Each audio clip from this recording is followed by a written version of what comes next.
गोंदिया जिल्ह्यामध्ये खरीप हंगामाला सुरुवात झालेली आहे. अशा स्थितीमध्ये शेतकरी वर्ग मोठ्या प्रमाणामध्ये कृषी सेवा केंद्रामधून निविष्ठ खरेदी करीत आहे, ज्यामध्ये बियाणे, खते आणि कीटकनाशकाची सुद्धा खरेदी काही प्रमाणामध्ये सुरू झालेली आहे. मॅक्झिमम जास्तीत जास्त बियाण्याच्या बाबतीमध्ये आणि खताच्या बाबतीमध्ये शेतकऱ्यांची सध्या मागणी वाढत आहे. अशा परिस्थितीमध्ये शेतकऱ्यांनी जे कृषी सेवा केंद्रामध्ये खरेदी केलेल्या निविष्ठा ज्या आहे, या निविष्ठा खरेदी केल्यानंतर आमचे भरारी पथक 9 तयार केलेले आहे. या भरारी पथकामार्फत आम्ही पूर्ण जिल्ह्यामध्ये 8ही तालुक्यामध्ये कृषी सेवा केंद्रांची तपासणी करत असतो.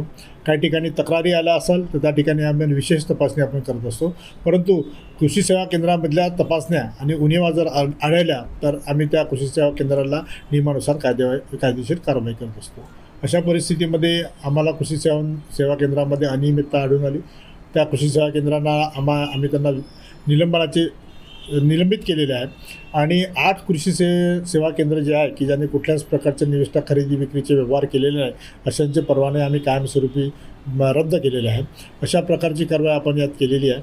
यामध्ये प्रामुख्याने निलंबनामध्ये स्टेटमेंट 1, स्टेटमेंट 2, उगम प्रमाणपत्र किंवा एखाद्या शेतकऱ्याला जर बिल दिलं असेल तर देयकावर शेतकऱ्याची स्वाक्षरी न घेणं, साठा पुस्तिका अद्ययावत न करणे, बोर्ड व्यवस्थित लावले नाही आणि विक्रीसाठी ठेवलेल्या या ज्या निविष्ठा आहे त्याची संपूर्ण माहिती उपलब्ध न करून देणे किंवा न ठेवणे, या अशा बाबीवर आम्ही या कायदेशीर कारवाई करून यांच्यावर निलंबनाची कारवाई आणि कायमस्वरूपी परवाना रद्दची कारवाई केलेली आहे. याच्यामध्ये आम्ही 14 निलंबन केलेले आहे आणि 8 आम्ही कायमस्वरूपी परवाने रद्द केलेले आहे. यापुढे अशीच प्रकारची कारवाई आमची जिल्ह्याभर सुरू राहील, जेणेकरून क्वालिटी आणि एक शाश्वत निविष्ठा आमच्या शेतकऱ्यांना मिळेल, अशा प्रकारची भूमिका आमच्या कृषी विभागामार्फत सुरू आहे.